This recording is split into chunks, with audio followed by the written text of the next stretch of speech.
Ladies and gentlemen, the story you are about to hear is true. The names have been changed to protect the innocent. Dragnet.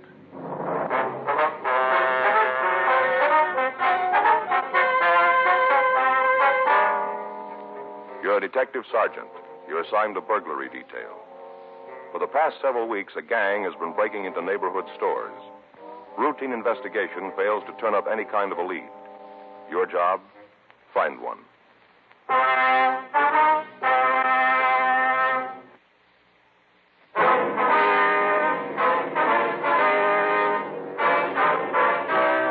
Dragnet, the documented drama of an actual crime. For the next 30 minutes, in cooperation with the Los Angeles Police Department, you will travel step by step on the side of the law through an actual case transcribed from official police files. From beginning to end, from crime to punishment, Dragnet is the story of your police force in action. It was Tuesday, March 20th. It was cold in Los Angeles. We were working the day watch out of burglary detail. My partner's Frank Smith. The boss is Captain Bernard. My name's Friday. We were on our way out from the office, and it was 9:47 a.m. when we got to the third floor of the Verrill Arms Hotel, room 314. Sure dark. Yeah. Want to try it again? Yeah.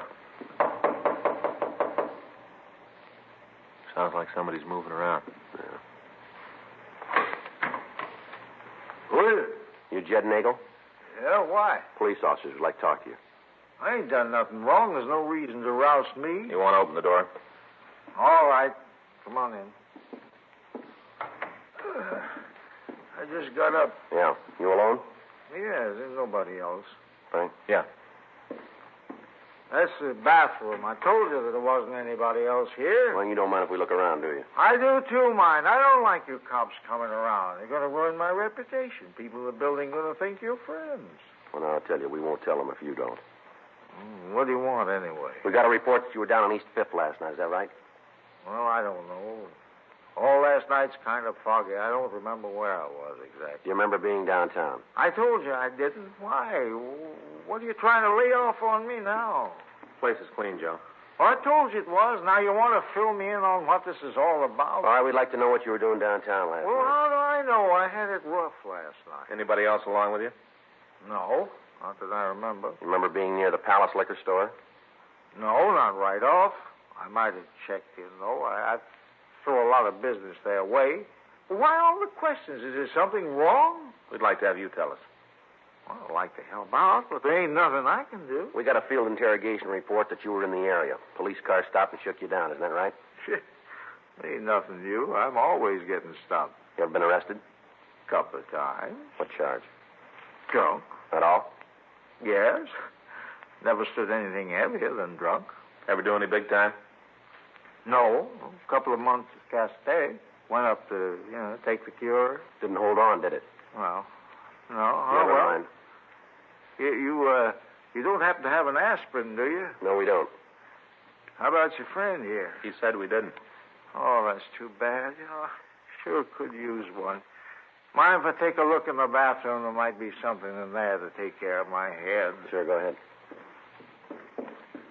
We checked your record before we came up here. Is that right? Yeah. Find out anything? Enough to know there's a warrant on you. For what? Seems you got two wives back in Texas. They're both looking for you. All right, now, come on. Get your clothes on. Yeah. Do you want to tell me what this is really about? What? They didn't send two plainclothes cops down here to take me in on a bigamy charge. What's the real pitch? There was a burglary last night. I wondered if you had anything to do with it. Burglary? That's right.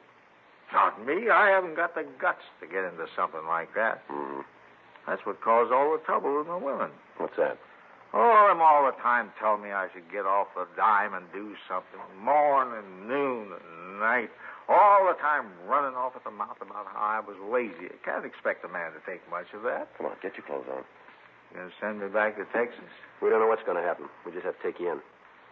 Gee, I sure hope I don't go back. Woman's nothing but trouble, mister, nothing else. You remember it. Must not bother you much. Huh? You're married, two of them. Jed Nagel was taken to the main jail and held for the Texas authorities. A check of his actions on the previous night showed that he couldn't have committed the burglaries. 11:30 a.m. Frank and I checked with the office, and then we went over to the crime lab. Ray Pinker was just finishing up his investigation. Come on in, Joe. Right. How's it going, Ray? Yeah, just wrapping it up. You got anything for us? Same as you had on the last 3 jobs. Here, pictures are there. Take a look. No. Oh, they're still a little damp. Yeah.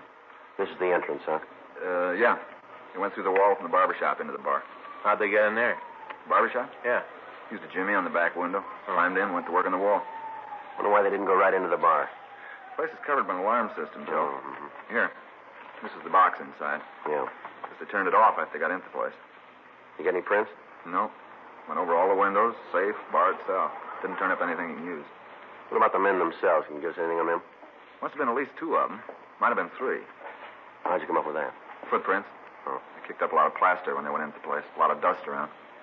One of them wore a size 9 shoe, and the other one had a size 7.5 foot. Where'd you get the third man? A lot more of the smaller impressions. Either the little guy jumped around more, or else there was someone to help make the prints. Mm-hmm. Anything else, Ray? We got some good pictures of the jimmy marks in the barber shop. If you come up with a tool, we'll be able to match it for you. What about the safe, Ray? Punch job. No class there. Anything on it? Mm-mm. How much they take this time? Owner guesses at about 5,000, wasn't it, Frank? Yeah. Gives them a total of what? Well, according to our figures, a little over 12 since they started working.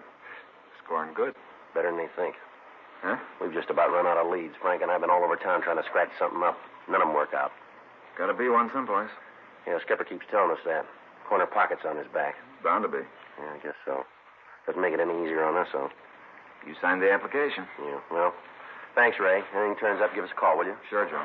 Isn't likely, though. You've had it. Mm. You going back to the office? Yeah, Stats office should have those cards for us by now. Okay. Hope they point somewhere. Yeah, you better get in line, huh? Take it easy, Ray. Yeah. Drop around sometime. I'll pop for a lunch. Well, we get this one cleaned up, we'll buy. You got a deal. My wife will go for that. What? She's been after me to lose some weight. Uh-huh. Looks like it'll be a long diet.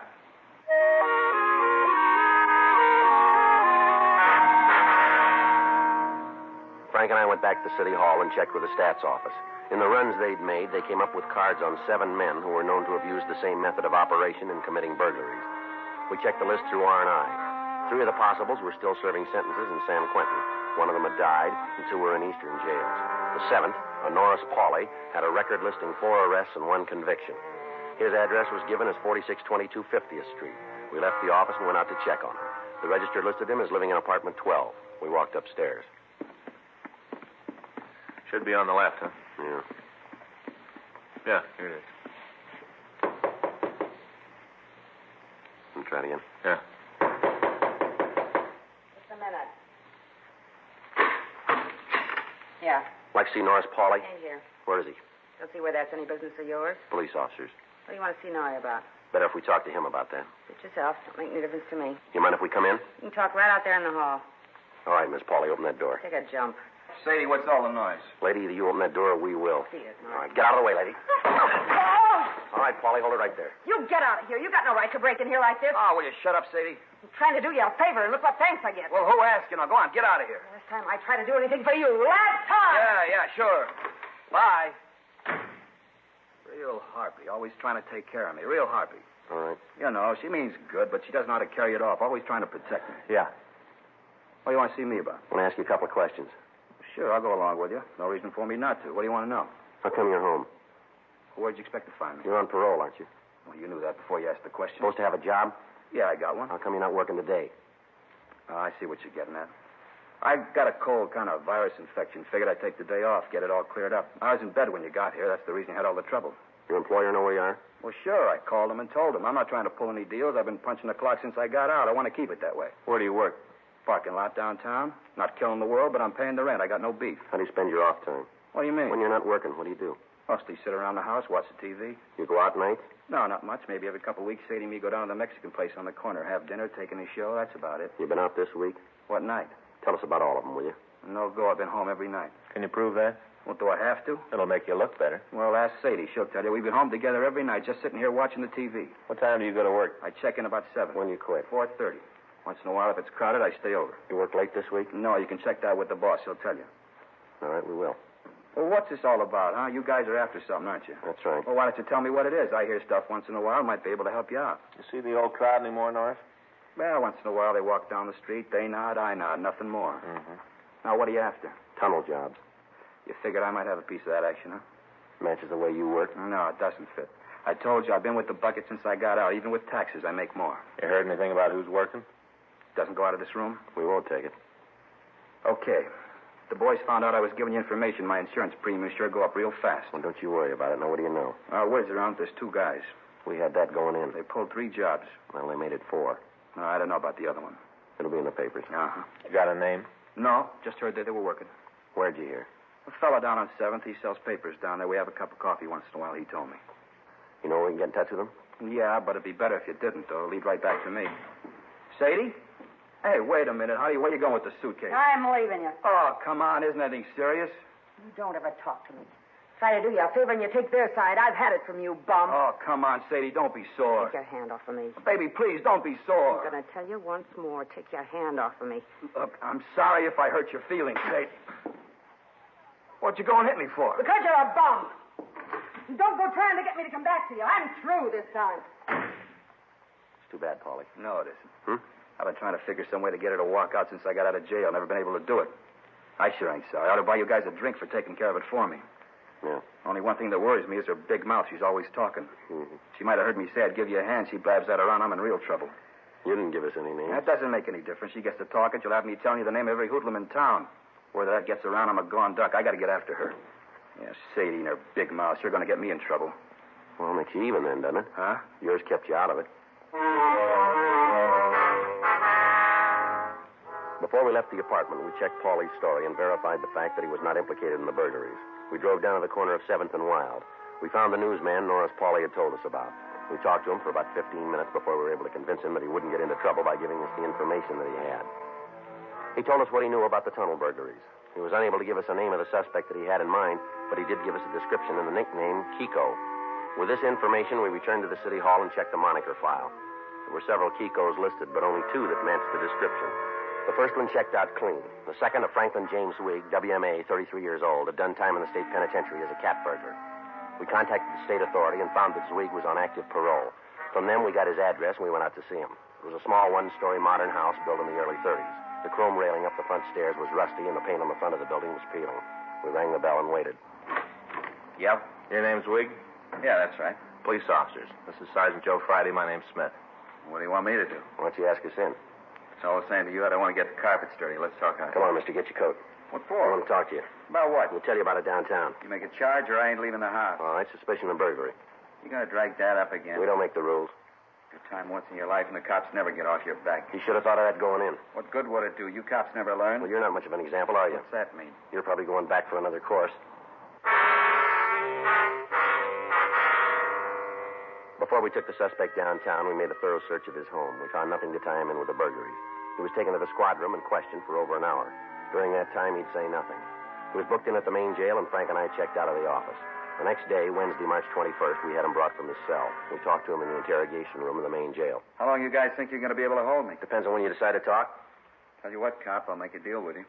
No deals. What do you We mean? don't want you. We want the guy who engineered the burglaries. Well, then why don't you let me go now? Want to make sure the story gets a play in the papers. Well, what's that going to prove? Your friend will get worried. He'll figure you're going to talk. Look, if I was mixed up in anything, I'm not one way or the other, but if I was, why should he get worried? Word's out that he's the brains. Well, where's that from? All over town. It's not true. The way we got it, stories around that you went along for the ride. Other fella did all the brain work. Who said that? Everybody we've talked to. Well, then if everybody's talking about him, why ain't he here instead of me? Because he's a smart one of the pair. Somebody's got to fall. Might as well be you. He can pick up another partner. You telling me the real scam? That's the way we get it. Not true. Oh, we only got your word for that. All I know is if I ever get in trouble, I'd want to make sure I had a pigeon waiting to take the beef. You're here, he's out. Now you tell me who's smart. How'd you get to me? It was in the books. Not like this. I fell for cat burglary. Nothing to do with tunnel jobs. Somebody had to blow the whistle. That's so? Sure. You had no call to pick me up. Just right out of left field, you walk in. Who did it? Who made the call? Somebody did, huh? Somebody pointed me out. Come on, I know who it was. You ain't going to get him in trouble telling me. Somebody told you, didn't they? That's right. It all fits real good. Well, I tell you this, cop, I ain't that dumb. A lot of things I've done that I don't want anybody to know about, but I never blew the whistle on a friend. That's one thing I didn't do. Mm-hmm. All that stuff about him being the brains, it's a lot of coconuts. He can't get into a phone booth without help. I figured the whole deal. It was me who said we'd had it and ought to stop. He wanted to keep going. That's why I left. When was this? Night before last. After we got through, he was sore because there was only a little over $4,000 in the box. We heard there was around 10. Yeah. Said he wanted to make a big score before we quit. Said to go together on one more. Told me what he wanted to do. I wanted no part of it. The guy's off his rocker. I left. What's he got in mind, you know? Wants to tunnel into a bank.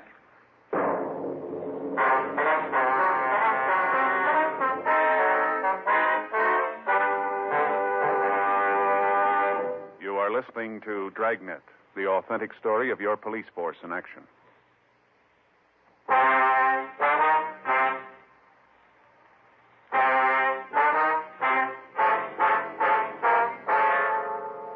We continued to talk to Franklin Zweig. From him, we got a complete description of the second suspect and the name Lester Kroll. We checked the name through R&I, and we came up with a record for him. Listed were several arrests for purse snatching and suspicion of assault. In spite of the arrest, Kroll hadn't served any time in jail. We showed the mug shot in the package to Zweig, and we got a positive identification. We asked the suspect in custody where Kroll lived. He gave us an address on South Figueroa, but when we checked there, we found that Kroll had left without giving a forwarding address. We talked to all of the people listed in his package as having known the suspect. None of them could or would tell us where the man was. We questioned Franklin Zweig further, but he was unable to tell us what bank Kroll had in mind. We contacted Vern Alm of the Bank of America, Frank Stump of the Security First National, and other special agents of Southern California banks. They, in turn, notified the branch managers to be on the lookout for evidence of Kroll working in their neighborhoods. Special M.O. bulletins were put out to all officers in the city, giving particulars on the methods the suspect was known to use. In addition to these, local broadcasts and APBs were gotten out on all suspects. For a week, the search dragged on. During that time, there were no further reports of attempted tunnelings and no sign of Lester Kroll. Friday, March 30th, 8:01 a.m. I checked into the office. Frank was waiting for me. Morning, old buddy. Hi, Frank. Beautiful day, huh? No, it's a little cold out. Yeah, but it doesn't make any difference to you, huh, old buddy? No, it doesn't. You feel any different? Hmm? You feel any different today than you did yesterday? Are you all right? Never felt better. How about you, old buddy? Yeah, I'm fine. Hey, just a minute. I know what's wrong. You do, huh? Yeah. You didn't think I'd forget, did you? Listen, I don't even know what you're talking about. Ah, come on, old buddy. Just a minute. I'll get it. Got it right over here, right up on the top shelf. I brought it in myself. Here you are, Joe. Wrapped it myself, too. Looks pretty good, huh? Yeah, I guess it does. I didn't have nothing to put on the top, so I found a couple of Christmas tree ornaments. Put them on with a ribbon. Yeah, it's nice. Come on. Dig down in there. Well, what is it? Go ahead, open it up. Got him yesterday after lunch. Thought I wasn't ever going to get you out of the way. Remember when I told you I was going out to buy a new hat? Remember? You know, Frank, I think maybe you made a little mistake. Oh, just take the top right off the box, Joe. Open it right up. All right. There. What do you think? Well, they're very nice, Frank. Hey, you bet. Fleece line slippers. Got a pair myself. Greatest thing in the world, a cold morning. Keep your feet warm, Joe. Fleece is warm, you know. Yeah. I got a pair myself. Mm-hmm. See the card? There's a card there. Open it up. Go on, read it. Go ahead. Out loud? Sure. This is the day that comes once a year, the day your face does shine. A happy day for one and all, because today you're 9. Doesn't match too good, I guess. It's all I had at the shoe store.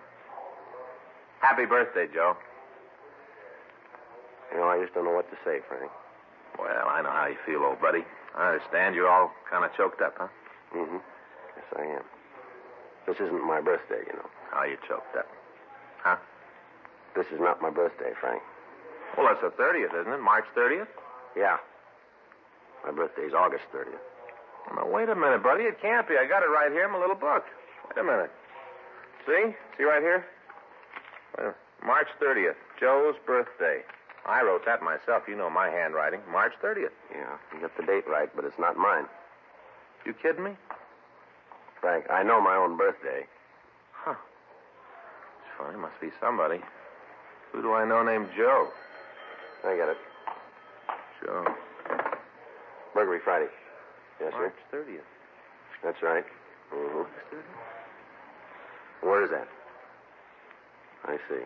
All right, sir. We'll be right out. Yes, sir, right away. Come on, old buddy. We got one to roll on. August 30th. Huh? I say we got to roll. Let's go. Barry over at the street department. I got a call this morning. Yeah? Looks like somebody's trying to dig a tunnel in the storm drain. Frank and I left the office, and we drove over to the corner of Silver Lake Boulevard and McCollum Street. We met with Barry Falcon of the street department. He led us to a manhole in the middle of the intersection. He told us that there had been numerous complaints from citizens in the area that the cover on the outlet kept rattling. When the street department checked it, they found that the cushioning material around the metal plate had been removed. It was replaced, but the next day there were several more calls.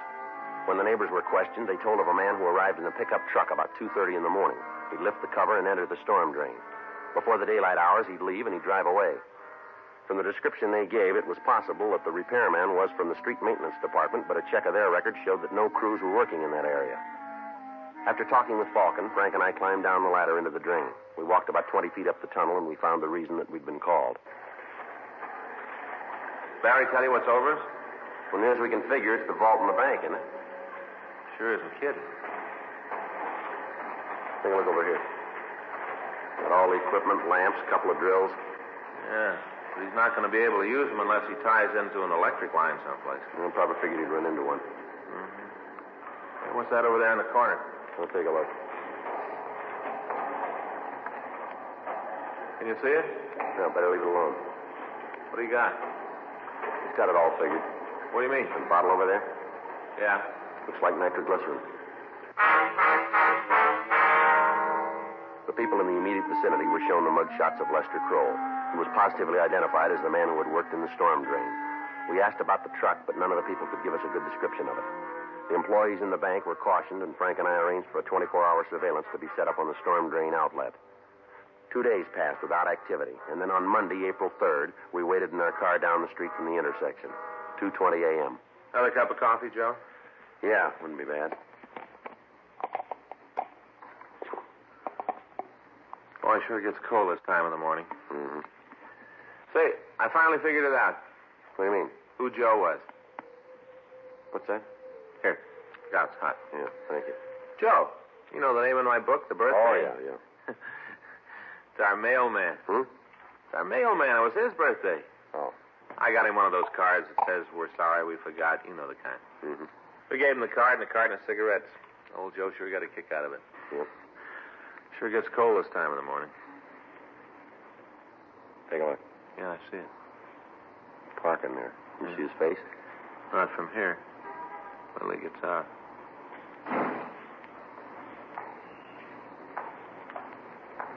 Look at that. He even got a hook for the manhole cover. How do you like that?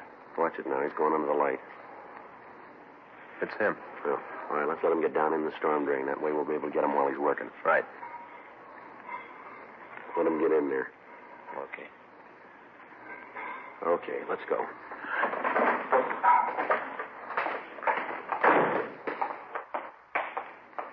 You want to give me a hand with the cover? Yeah, here.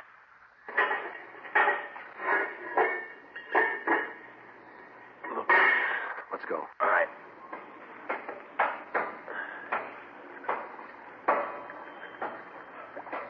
Okay. Hold it up a minute. Give him a chance to get to work. Yeah.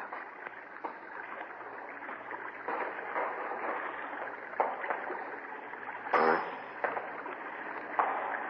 Okay, let's go. Come on. Right. You sure not wasting any time. Probably figures on making the break this morning. Uh-huh. Take it easy now. Right. You can see him good now. He's sure going after it. All right, come on, let's take him. Right. Come on.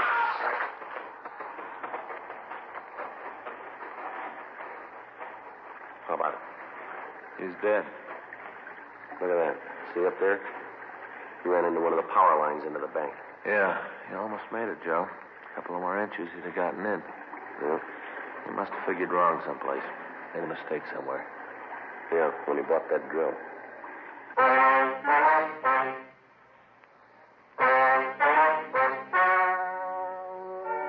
The story you have just heard is true. The names were changed to protect the innocent. On August 16th, trial was held in Department 97, Superior Court of the State of California, in and for the County of Los Angeles. In a moment, the results of that trial.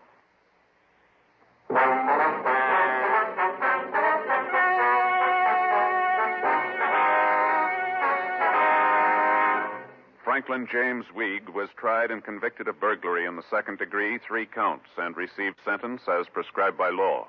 Burglary in the second degree is punishable by imprisonment for a period of not less than 1, nor more than 15 years in the state penitentiary. At a coroner's inquest, the death of Lester Bruce Kroll was found to be accidental, occurring while in the commission of a felony.